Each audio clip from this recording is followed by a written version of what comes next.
안녕하세요. 오늘도 사연살롱을 찾아주셔서 감사합니다. 서울에서 혼자 살고 있는 60대 아줌마예요. 얼마 전까지만 해도 손주들과 아들 부부까지 북적이며 저희 집에서 같이 살았었죠. 이젠 아들이고 뭐고 연 끊었습니다. 우리 모자 사이에 엄청난 일이 있었거든요. 현재 전 유방암 초기로 투병을 하고 있어요. 남편도 암으로 세상을 떠났기에 암이라는 글자만 봐도 공포스러운데 제가 암이라니 너무 무서웠죠. 죽을까 봐요. 그럼에도 불구하고 자식들과 손주들까지 한꺼번에 절연한 이유가 궁금하시죠? 그런데 제게 빌부터 피를 쪽쪽 빨아먹는 거머리 같던 아들과 며느리가 눈앞에 안 보이니 홀가분해요. 다행히 지금 제 곁에는 친언니처럼 지내오던 동네 언니가 간간히 오가며 간병을 해주고 있어요. 돈을 지불하고 전문 간병인을 쓰기도 하고요. 현재 집 한 채와 오피스텔 한 칸을 소유하고 있어 월세가 조금 나오거든요. 그게 저의 전 재산이기에 목숨처럼 지켜오며 그 돈으로 생활하고 있죠. 돈 많은 사람들이 보면 보잘것없는 부동산이겠지만 완전히 무일푼에서 시작한 저로서는 너무나도 소중한 자산이랍니다. 아들놈이 그것까지 달라고 생떼를 쓰고 난리였는데 다행히 안 뺏기고 잘 지켰네요. 아들놈 키우면서 너무너무 힘들었어요. 그놈 때문에 맘 졸인 거 생각하면 한숨만 나옵니다. 제가 암에 걸린 이유가 양육 스트레스 때문인 것 같아요. 진작에 절연하고 내 정신건강이나 지킬 걸 후회돼요. 아마도 아들에 대해 이렇게까지 말할 수 있는 건 제가 입양한 아들이기 때문일 수도 있어요.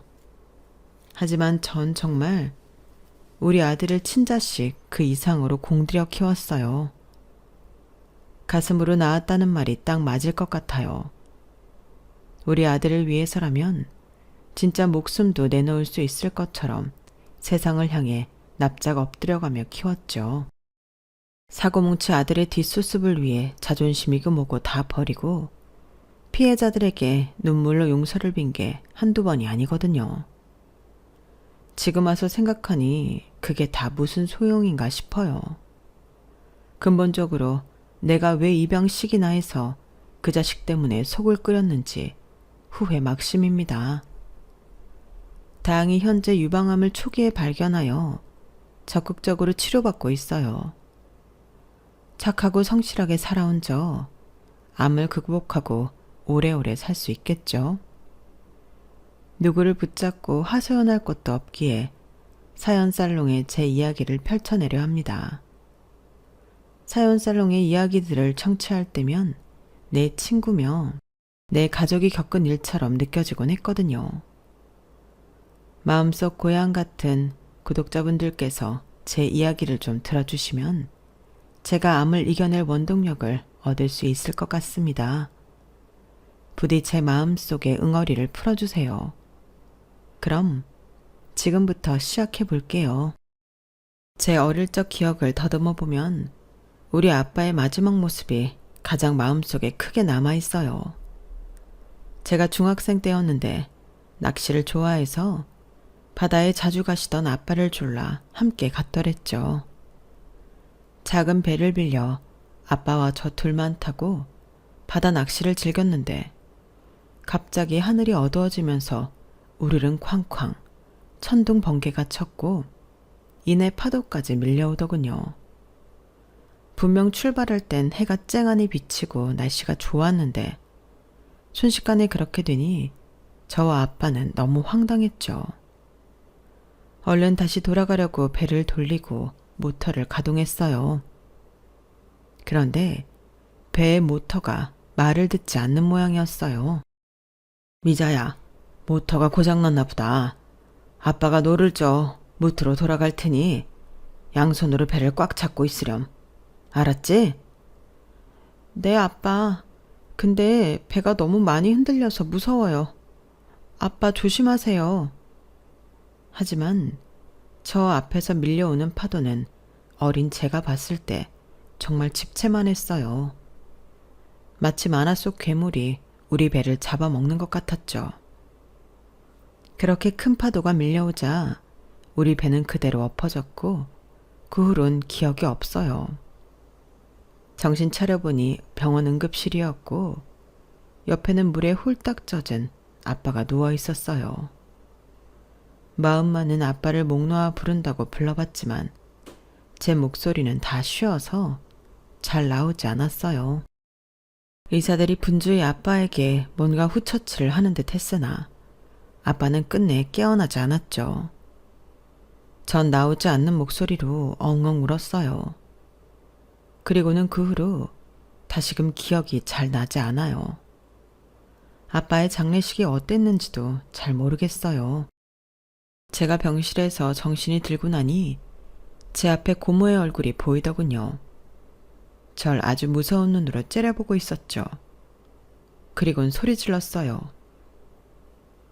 야, 최미자, 넌 악마야. 내 오빠를 잡아먹고 네 엄마도 널 낳다가 돌아가셨으니 넌 사람 잡아먹는 악마라고. 전 너무 무서웠어요. 갑자기 나보고 악마라니. 내 엄마가 날 낳다가 돌아가시고 우리 아빠가 사고로 죽은 게 다 내 탓이라니. 뭔가 죄책감까지 밀려왔죠. 전 울면서 말했어요. 고모, 내가 왜 악마예요? 내가 엄마 아빠를 죽인 게 아니잖아요. 나도 무섭고 슬퍼서 미쳐버리겠다고요. 그렇게 전 완전히 혼자가 되었어요. 절 낳다가 피가 멈추지 않아 돌아가신 엄마에 대한 기억은 전혀 없어요. 너무 가난한 집안이었기에 사진 찍을 여유도 없었는지 엄마 사진도 딱 한 장이 전부였죠. 다른 애들은 다 있는 엄마가 나만 엄마가 없는 것 같아서 더 그리울 때면 엄마 사진을 놓고 저 혼자 상상의 나래를 펼쳤어요. 우리 엄마가 살아있다면 어떤 요리를 해줬을까? 우리 엄마가 웃는다면 어떤 얼굴일까? 놀이터 모랫바닥에 부러진 나뭇가지로 엄마 얼굴을 그려보기도 하며 엄마에 대한 그리움을 달랬죠. 그 모습을 아빠가 볼 때면 날 껴안고 오열하셨어요. 저나 아빠나 돌아가신 엄마를 살려올 순 없는 법이니까 그저 서로 부둥켜 안고 우는 걸로 마음을 달랠 수밖에 없었죠. 외동딸인 제게 늘 자상하고 따뜻했던 아빠가 돌아가시고 완전히 혼자가 되자 저에게 소리쳤던 고모가 울며 겨자 먹기로 절 데려가셨어요. 그땐 중학교 1학년 나이로 너무 어렸으니까 뭘 몰랐는데 그나마 있던 우리 집 재산을 고모가 다 꿀꺽했나 보더라고요. 집이며 살림살이까지 다 처분하고 현금화해서 가져갔으니 일말의 양심은 있었는지 절 본인 집으로 데려간 거죠. 고모가 몇 년간 절 키워줬다고 우겼지만 절대 키워준 건 아니었어요. 그냥 방치에 가까웠죠. 저 혼자 스스로 모든 걸 해야 했어요. 눈칫밥만 엄청 먹으면서 말이죠. 아직도 기억나요. 머리에 빗질 한번 하려 하면 사촌들이 와서 제 손을 탁 치며 뺏어갔어요. 야, 최미자, 네 머리에 네가 득실득실하니까 우리 집 배 사용하지 마. 금지라고, 금지. 사촌들은 제가 집안의 물건들을 만지기라도 하려 하면 다 금지, 금지라며 다 못하게 했어요. 그러고는 자기네들끼리 키득였죠. 제 방은 방이라고 하기에도 애매한 창고였는데 쥐와 바퀴벌레가 친구하자며 매일같이 달려드는 곳이었죠. 유난히 겁이 많던 저에게는 정말 귀신집이 따로 없었답니다. 하루는 밤 늦은 시간이었는데 배가 너무 고파 물이라도 마셔서 배를 채우자란 심정으로 부엌 쪽으로 향했어요. 그런데 고모와 고모부가 안방에서 하는 이야기가 다 들리더군요. 아니, 저런 기집애를 언제까지 내 돈 들여 밥 먹이고 재워줘야 하는 거야. 돈 한 푼 못 벌어오고 아무짝에도 쓸모없는 기집애 같으니라고. 당신이 그랬잖아. 지 부모 잡아먹어내라고.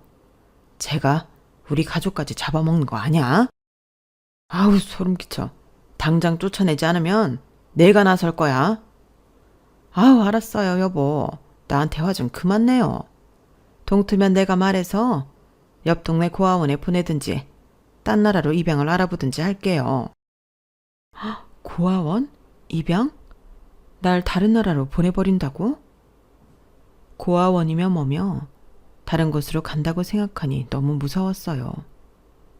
고모가 날 어디론가 쫓아버리기 전에 내 발로 나가야겠다고 결심했죠. 새벽녘에 제 짐을 간단히 챙겨 가출을 해버렸어요. 아직도 그날의 차가운 공기가 기억나요. 어두컴컴한 새벽이 무섭긴 했지만 이제 귀신의 집 같던 고문에서 해방됐다는 홀가분함이 컸죠. 하지만 그런 자유로운 기분도 잠시 배에서 연신 꼬르륵 소리가 났어요. 아침이 되고 시장에 도달하자 여기저기서 퍼지는 맛있는 냄새에 미쳐버릴 것 같더군요. 가진 돈은 없고 배는 고프고 저도 모르게 리어카에서 파는 두부에 손이 갔어요. 모락모락 김이 나는 두부였는데 주인 할머니가 다른 손님들을 맞을 때 옆에 서 있다가 한 움큼 와락 먹어버렸죠. 그런 저의 행동에 저 스스로도 놀라버렸어요. 남의 물건을 돈도 안 내고 훔쳐먹은 꼴이었으니 말이죠. 그 모습을 두부 파는 할머니가 목격하셨어요. 전 두 손을 비비고 머리를 조아리며 할머니께 빌었죠. 죄송해요 할머니.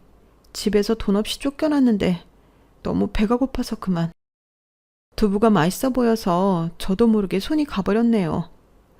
제발 경찰서에 데려가지만 말아주세요. 제가 곧 돈 벌어서 꼭 갚을게요. 전 두부 할머니께 크게 혼날 줄 알았어요. 그런데 할머니는 인자한 미소로 제게 말씀하셨죠. 아유, 이렇게 예쁜 아이가 어쩌다 밥도 못 먹고 집에서 쫓겨났다냐. 아가, 이 뒤로 와서 묵이며 두부며 좀 먹거라.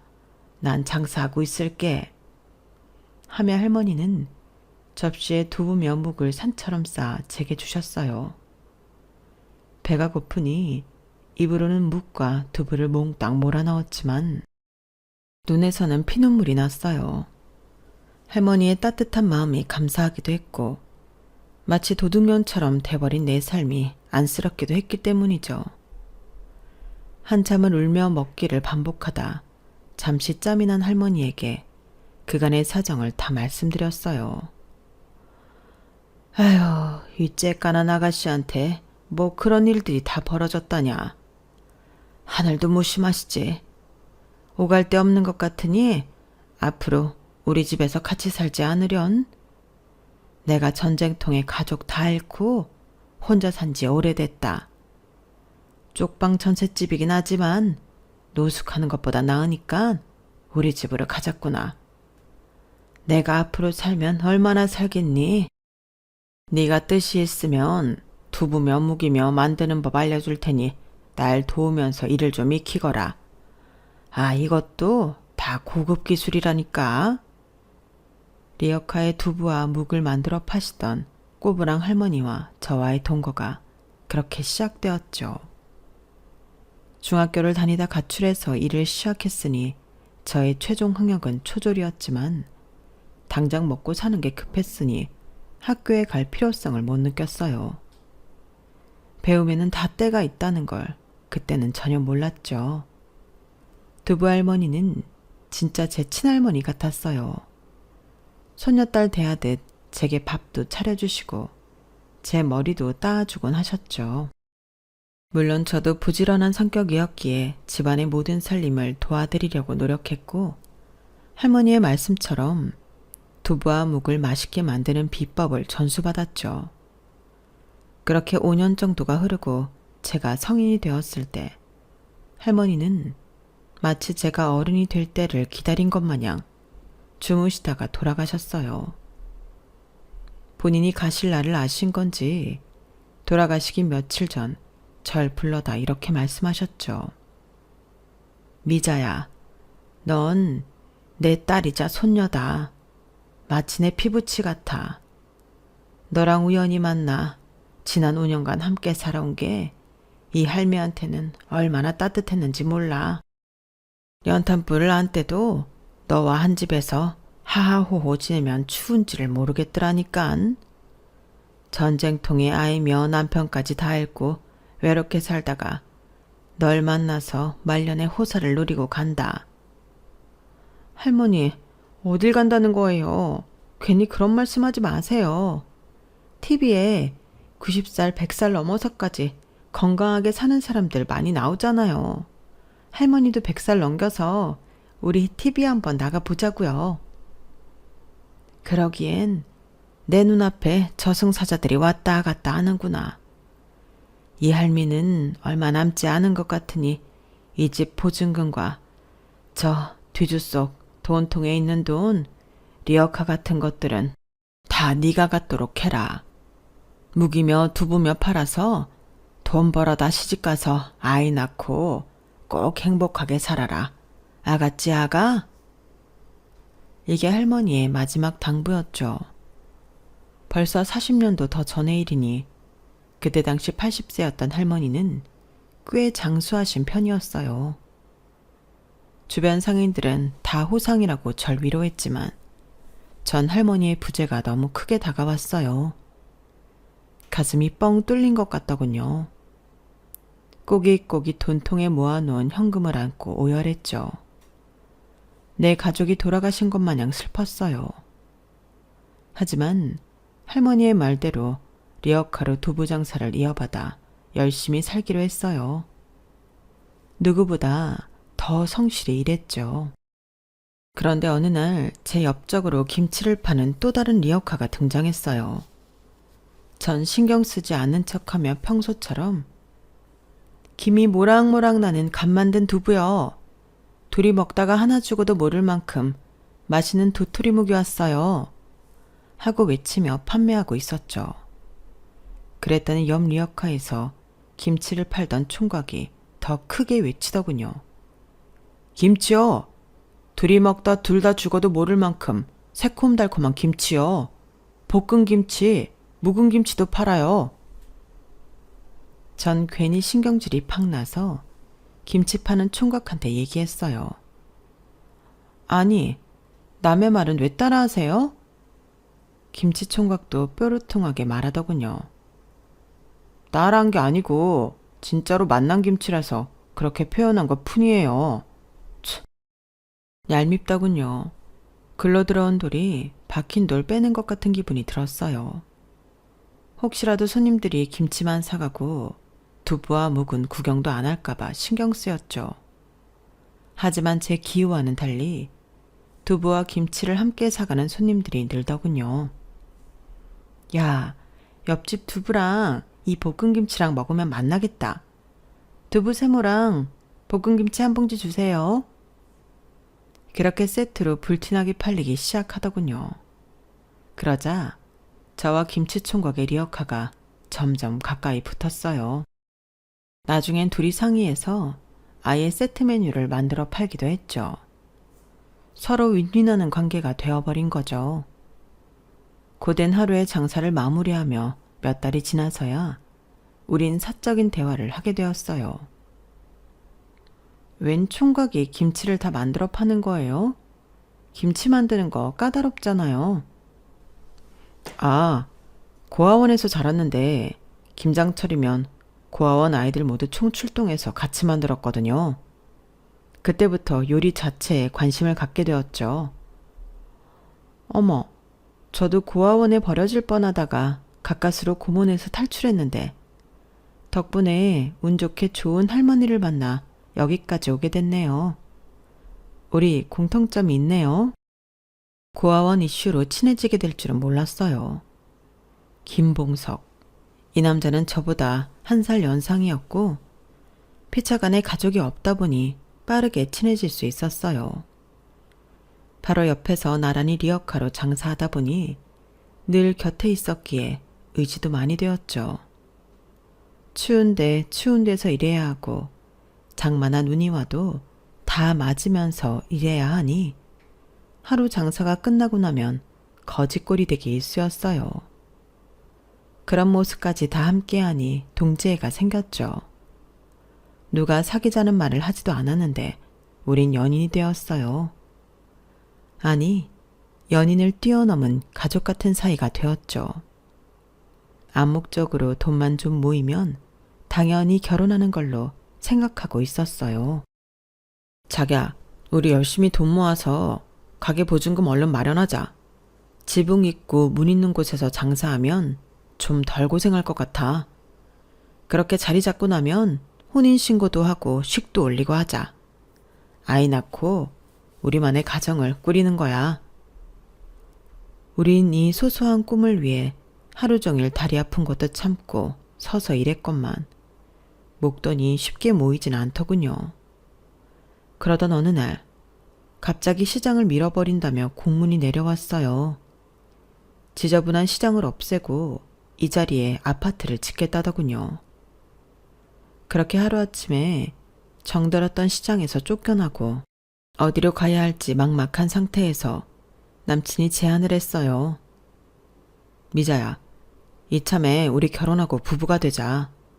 경주로 신혼여행 한번 갔다 와서 이제 리어카 장사 때려치고 공장 들어가서 일하자. 아는 형이 배터리 공장에서 일하는데 잔업수당까지 하면 꽤 많이 받는다더라. 적어도 눈 비 맞으면 힘들게 서서 일 안 해도 되니까 얼마나 좋아. 밥도 다 나온다고 하고 휴식 시간도 있다니깐 길거리 장사보단 낫겠지 뭐. 졸지 혼인신고하고 군청에서 운영하는 무료 예식장에서 결혼하고 사진 한 장 찍고 우린 부부가 되었어요. 40년 전에 돈 많은 사람들은 제주도로 신혼여행을 다녀오기도 했는데 우린 고속버스 타고 경주로 신혼여행을 다녀왔죠. 그때 찍은 사진들을 아직도 갑옷처럼 간직하고 있어요. 싱그러웠던 내 청춘을 고스란히 담고 있는 사진들이니까요. 그 사진들을 보며 아, 내 얼굴도 이렇게 팽팽할 때가 있었구나 싶더군요. 그때 당시가 제 인생에서 가장 행복한 순간이었어요. 다시 돌아가고 싶어도 절대 되돌아갈 수 없는 꿈만 같던 시절이죠. 신혼여행에서 현실로 돌아와 남편과 배터리 공장에 이력서를 넣어봤어요. 운 좋게 둘 다 취업이 되어 같은 공장에서 일할 수 있었죠. 잔업까지 하려니 몸은 고됐지만 다행히 동료들이 참 순박하고 착한 스타일이어서 잘 적응할 수 있었어요. 적은 월급이었지만 그래도 맞벌이를 하니 월세를 내고 약간씩 저축도 할 수 있었죠. 착한 남편과 알콩달콩 재미난 결혼 생활을 했지만 딱 하나의 큰 걱정이 있었어요. 아기가 안 생긴다는 거였죠. 간혹 임신 테스트기에 두 줄이 보여도 생리가 나와버리곤 했어요. 요즘엔 그런 걸 보고 화학적 유선이라고 하더군요. 어쨌든 아기 씨앗이 내 자궁에 붙어있질 못하고 미끄러지길 수십 번 하더군요. 그게 말이 수십 번이지 한 달에 한 번씩 생리를 할 때마다 임신 실패를 확인하며 좌절해야 하니 미칠 노릇이더군요.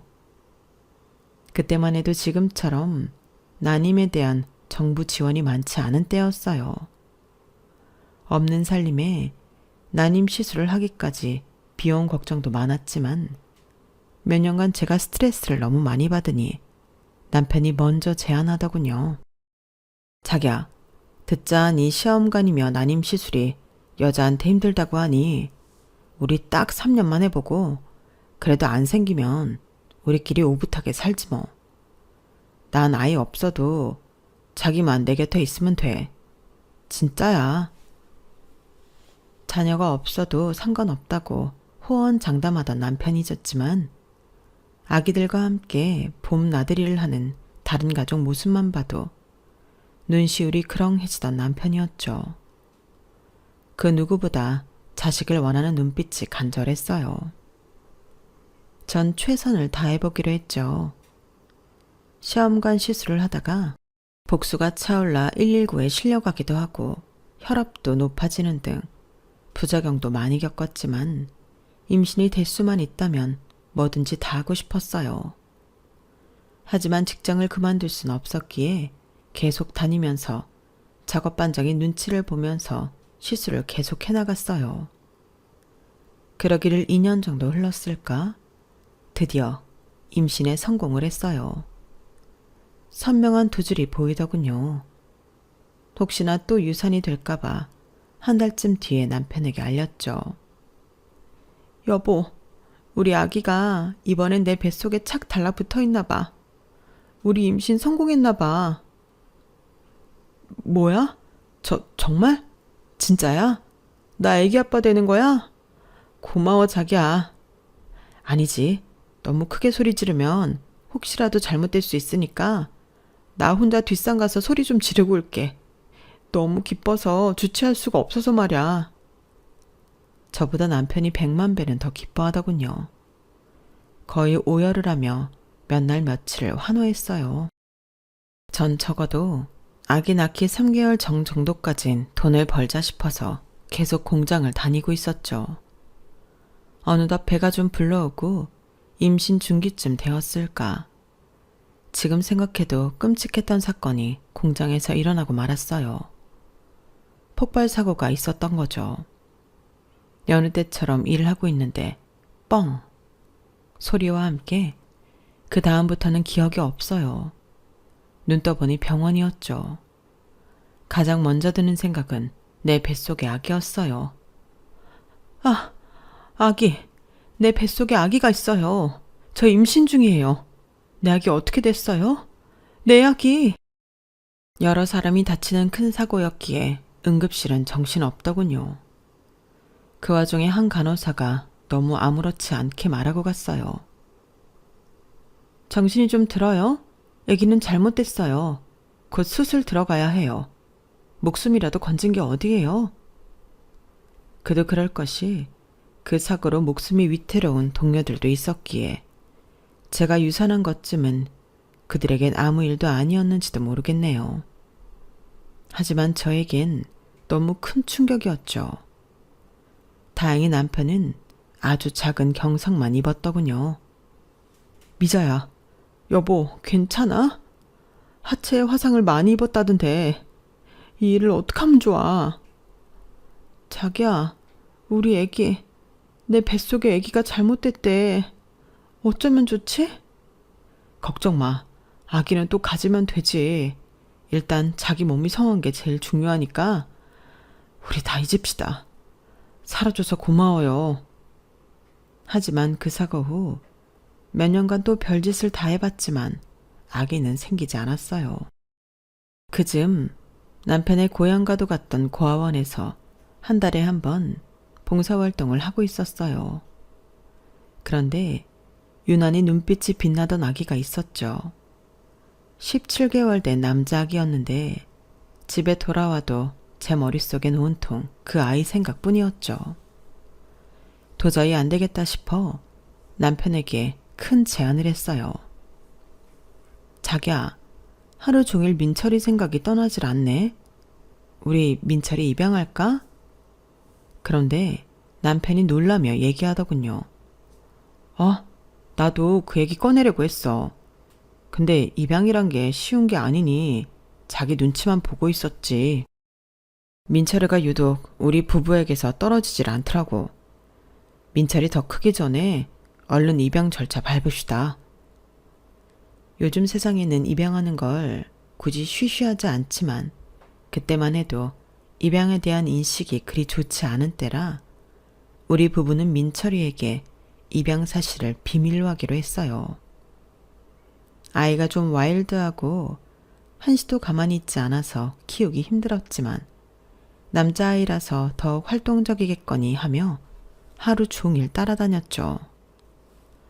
육아와 일을 병행하기가 힘들어서 제가 공장 일을 그만두고 살림과 육아를 도맡았어요. 외벌이가 되자 남편이 공장 월급만으론 한계를 느꼈는지 시간이 빌 때면 차 수리하는 기술을 배우더군요. 어느 정도 기술을 익힌 남편은 지금까지 모아놓은 돈을 투자하여 정비센터를 차렸고 꽤 잘 되자 직원까지 고용하여 확장해 갔어요. 월급 받을 때보다 돈이 빠르게 모여 우리 가족은 집도 살 수 있었고 조그만 오피스텔 한 칸을 분양받아서 월세도 받을 수 있었어요. 방 하나짜리 작은 오피스텔이었지만 기분만큼은 강남 빌딩을 통째로 산 것 같았어요. 마치 재벌이 된 것 같더군요.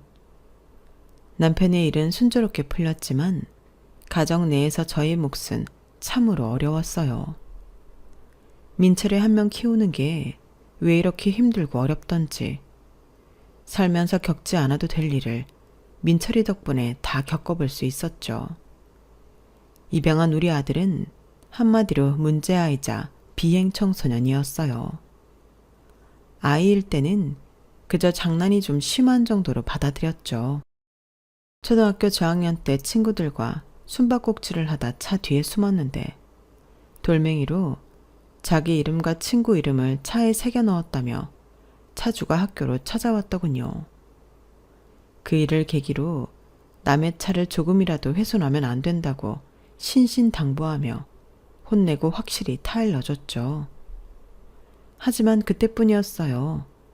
남의 차 위에 올라가 모래가루를 잔뜩 뿌리며 쌀 포대자루로 썰매놀이를 하며 다 긁어놓질 않나.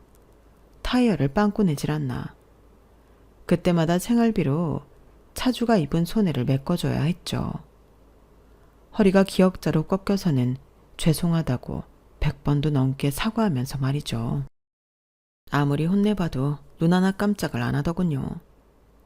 작은 아이였지만 눈빛이 매서웠고 반성하는 기색이 전혀 안 보였어요.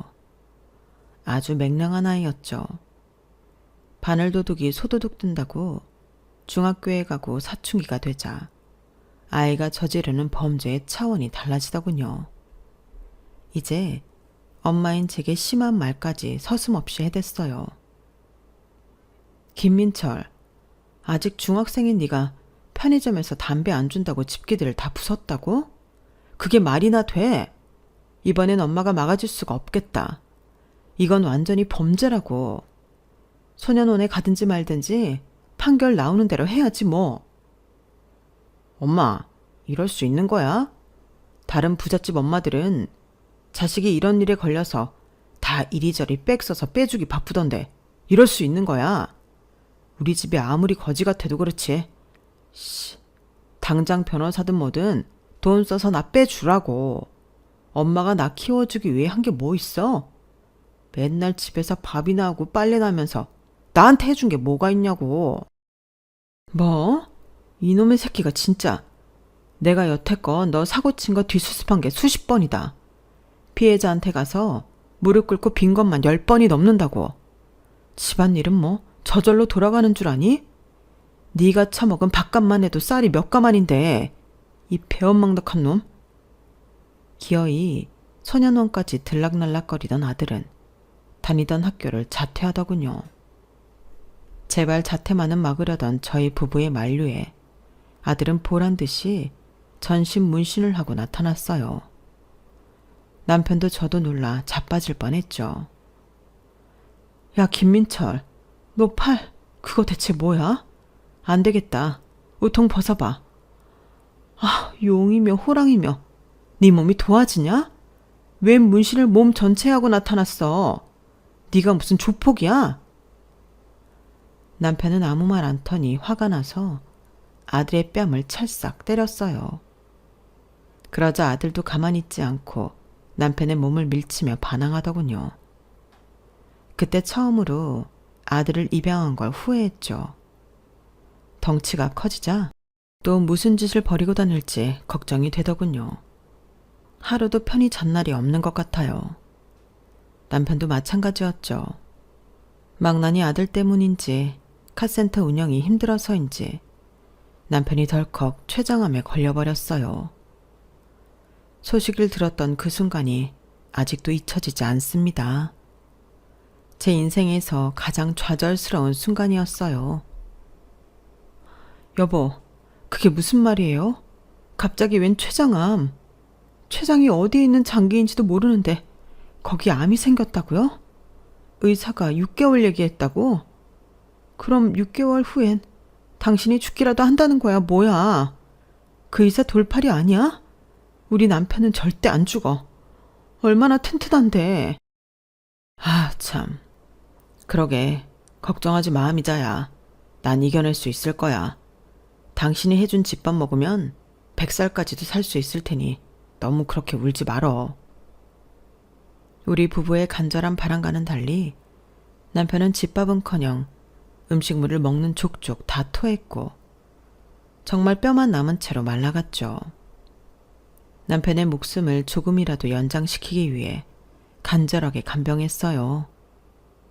그동안 저축해놓은 현금과 오피스텔에서 나오는 월세로 근근히 생활은 할 수 있었기에 다행이었죠.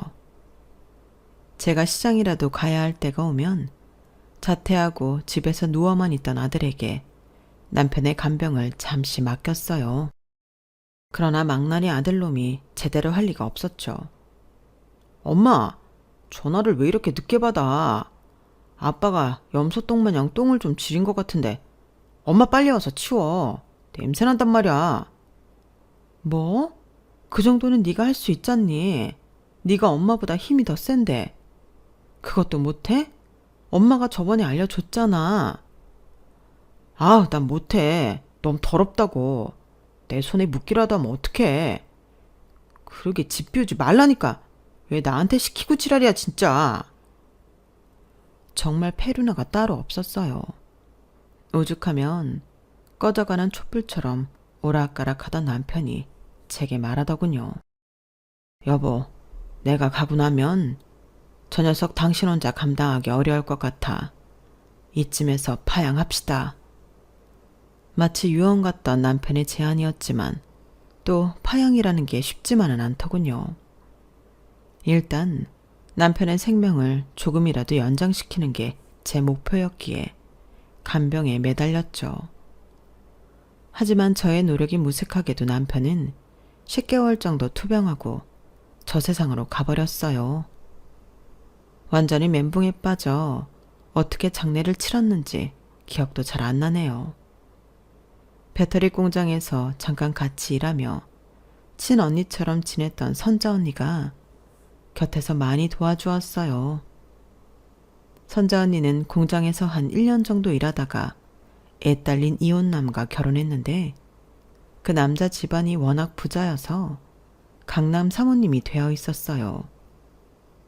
피혁 공장을 운영한다던 선자 언니는 먼저 파격적인 제안을 하더군요. 미자야, 너 입양한 아들 말야. 아직도 백수 생활하고 있니? 우리 피혁 공장 생산 라인에서 사람 뽑는데 웬만하면 뽑아줄 테니 이력서 한번 넣어봐. 너무 고마운 제안에 아들에게 양복을 하나 맞춰주고 면접을 보라고 했죠.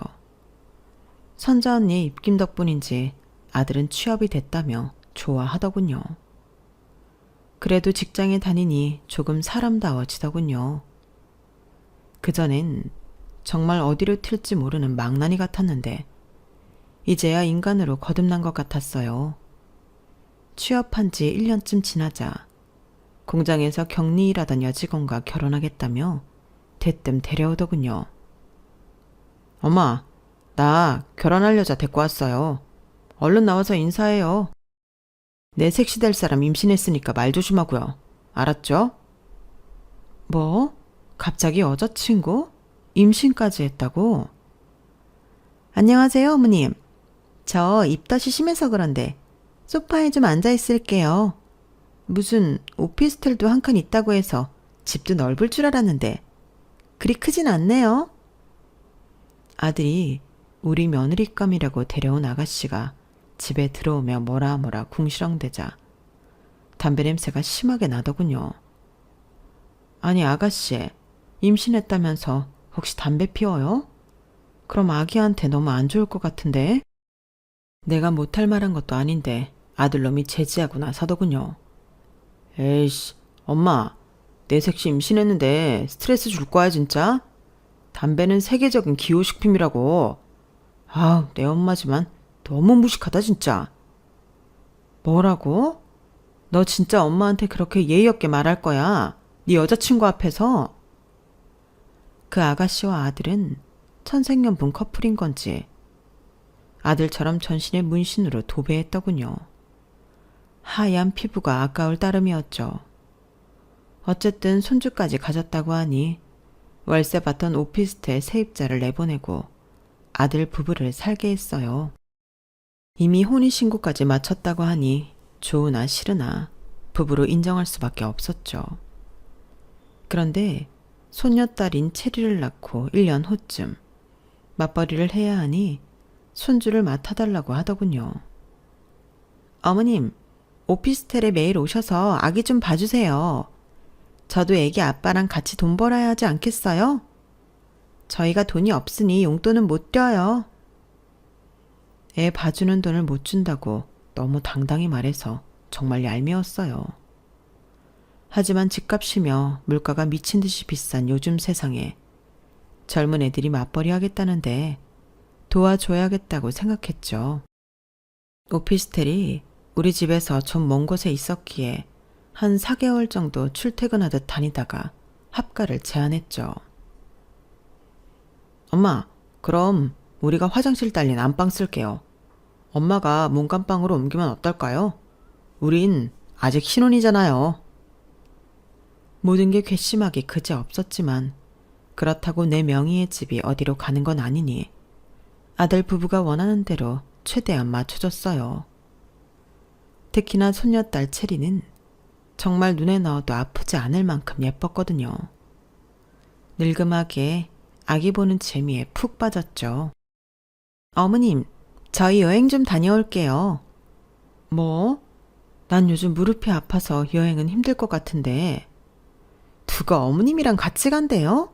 시어머니랑 어떻게 여행을 다녀요? 저랑 남편이랑 둘만 다녀올 테니 어머님이 우리 체리 좀 봐주세요. 어차피 무릎 아프시다면서요. 그 무릎으로 어떻게 젊은 사람들 여행에 쫓아오시겠어요? 그 말에 정말 울컥할 정도로 서운하더군요. 야, 며느리야. 넌 싸가지가 없어도 어떻게 그렇게 없냐? 나도 조실부모 했다만 그래도 남들 가진 것만큼 예의는 갖추고 살았다. 니네 부부 아주 보자보자 하니까 선을 넘는구나. 맞벌이 하니까 앞으로 생활비 내고 살아라. 최소한 니네 식구 입에 들어가는 식비는 내고 살아. 양심 없는 것들. 제가 워낙 세게 말하니 단돈 몇십만 원 정도는 매달 주더군요. 정말 우리 손녀딸 체리 때문에 아들 내외를 우리 집에 함께 살게 해주는 거지. 그 둘 꼬라지만 봐서는 우라통이 터졌죠. 그러다 몸이 좀 안 좋아서 종합병원에서 검진을 받아봤어요. 생각지도 못한 진단을 받았죠. 글쎄, 제가 유방암이라는 거 아니겠어요? 남편을 췌장암으로 10개월 만에 잃었으니 나도 죽는 건가 싶어 울며 불며 의사 선생님께 물어봤죠. 선생님, 암이면 저 죽는 건가요? 이대로 죽기에는 너무 억울합니다. 요즘 암이라고 다 죽지 않습니다. 오히려 생존율이 더 높죠.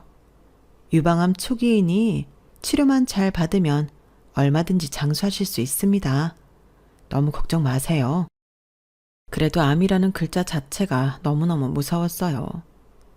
벌벌 떨며 무슨 정신으로 집에 도착했는지 기억도 안 나네요.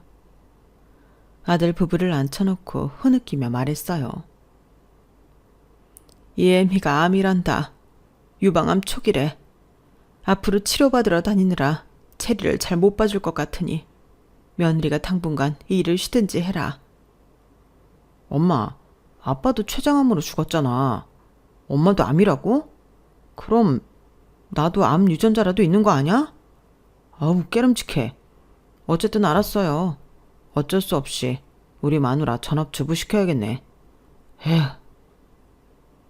아들의 뾰루퉁한 반응이 충격적이긴 했지만 지금 제 앞길 건사하기도 벅차니 그냥 넘어갔죠. 그런데 집에서 애 보던 며느리의 핸드폰으로 카톡음이 울리길래 슬쩍 봤어요. 신랑이라고 저장돼 있는 카톡방이었는데 그 내용이 충격이었죠. 자기야, 자기 엄마 유방암으로 죽으면 이 집이며 오피스텔 다 우리 거가 되는 거야? 이야, 대박이네.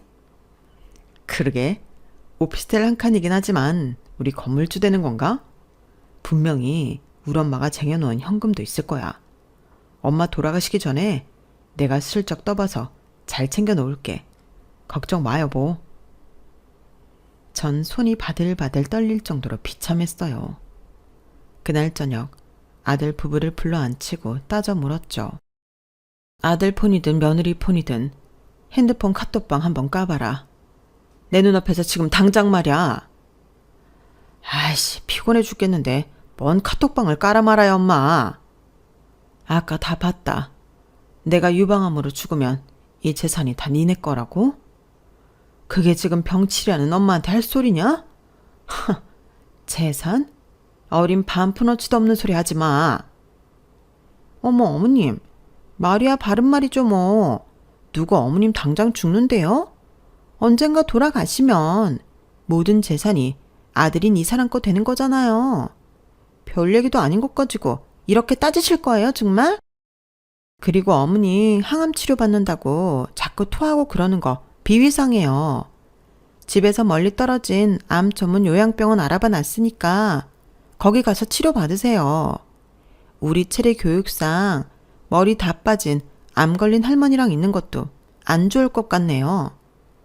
암이 더 심해지면 저보고 간병하라고 할 거잖아요. 저 비위 약해서 간병 못해요. 진짜 피가 거꾸로 솟는 것 같았어요. 남편의 유언 같던 그 제안을 진작 실행할 걸 후회가 됐죠. 전 사자우를 토하듯 소리 지르며 말했어요. 야, 이 미친 년놈들아. 내 피 한 방울 안 섞인 것들을 가족이라고 돈 들여 키워주고 보듬어줬더니 이제 와서 뭐가 어째? 야, 김민철. 넌 고아원에서 주워온 아이다. 우리 부부가 애가 안 생겨서 입양한 아이라고. 자, 여기 입양서로 보여주마. 오늘부로 넌 파양이다. 항암 치료고 뭐고 일단 변호사 만나서 파양 절차부터 밟을 테니 그리 알아. 이제 우린 가족이 아니니 당장 짐 챙겨서 이 집에서 나가도록 해라. 오피스텔에도 접근하지 말고 땅바닥에 나앉든지 말든지 마음대로 해. 체리 젖병까지 다 싸서 내일 아침까지 짐 다 빼도록 해. 뭐라고요? 엄마, 내가 엄마 친아들이 아니었어요? 우리 피 한 방울 안 섞인 사람들이었다고? 엄마, 그래도 그렇지 갑자기 웬 파양이에요. 당장 이 집에서 나가라니. 그건 너무하잖아요. 저희가 잘못했어요. 우리 부부가 이렇게 무릎 꿇고 빌 테니 소녀딸 체리를 봐서라도 한 번만 봐주세요. 여기서 조용히 살게요. 아님 오피스텔 다시 들어가서 살 테니 딱 한 번만 용서해 주세요. 네? 난 체리하고도 피 안 섞였다. 그리고 다 큰 놈한테 돈 쓰기도 싫어.